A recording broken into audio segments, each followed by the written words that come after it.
हम सब लोग जानते हैं कि ब्लड प्रेशर बड़ा इंपॉर्टेंट कंपोनेंट है। दिन भर नापने की बात होती है कि बीपी बढ़ा है कि नहीं, किन मशीनों से नापा जाता है, क्या क्या विकल्प मौजूद हैं ब्लड प्रेशर नापने की मशीनों के। तो पहला विकल्प, ट्रेडिशनल विकल्प, हम सब लोग जानते हैं कि ये पारे वाली ब्लड प्रेशर नापने की मशीन है। इसको मरकरी बीपी मशीन या मरकरी स्फिग्मोमैमोमीटर भी कहा जाता है।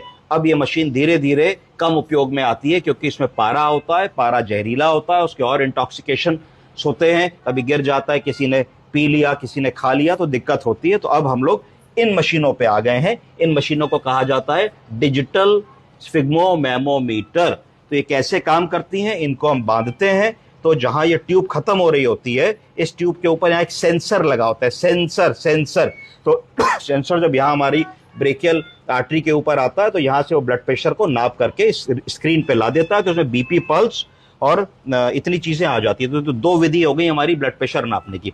आज जो मैंने एक क्लास कर रहा हूं, तीसरी विधि मैं कर रहा हूं ब्लड प्रेशर नापने की, जो बड़ी इंपॉर्टेंट है। इस तीसरी विधि को कहा जाता है आर्टीरियल ब्लड प्रेशर मॉनिटरिंग। क्या कहते हैं? Arterial blood pressure. कोई बताएगा क्या मतलब है इसका?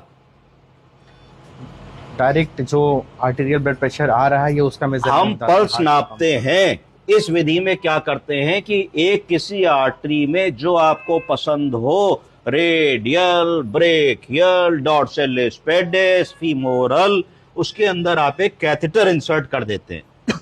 उस कैथेटर को एक मैकेनिज्म के थ्रू जोड़ देते हैं और आपका एक्चुअल ब्लड प्रेशर नपने लगता है। एक्चुअल ब्लड प्रेशर का क्या मतलब है? हर सेकंड में दिल एक बार धड़क रहा है तो हर सेकंड का एक्चुअल ब्लड प्रेशर नपने लगेगा। ऐसी चीज की जरूरत कहां पड़ती है? ऐसी चीज की जरूरत पड़ती है जब हम कोई बहुत बड़ी सर्जरी कर रहे हैं, हार्ट की सर्जरी कर रहे हैं, बहुत ही क्रिटिकल मरीज है, बड़ा लो बीपी मरीज है, बिल्कुल परफ्यूजन नहीं हो रहा, मरीज मीन आर्टीरियल प्रेशर मेंटेन नहीं कर रहा है, तो हमें बहुत ही विजिलेंट रहना पड़ता है कि किसी भी तरीके से ब्लड प्रेशर कम ना हो। अगर कम होगा तो वैसोप्रेशर सपोर्ट बढ़ाएंगे, एक नई दवा को ऐड करेंगे, कुछ और करेंगे कि कार्डियक आउटपुट बढ़े। वहां इसकी जरूरत होती है। तो इसके कितने हिस्से होते हैं? सबसे पहले तो हमें एक कैथेटर डालना पड़ता है। इस पर्टिकुलर केस में हम लोगों ने फीमोरल आर्टरी में कैथेटर डाला है। कहां डाला है? पेशेंट बहुत सिक था, बीपीलेस पल्सलेस था, तो फीमोरल आर्टरी में ही जा पाया।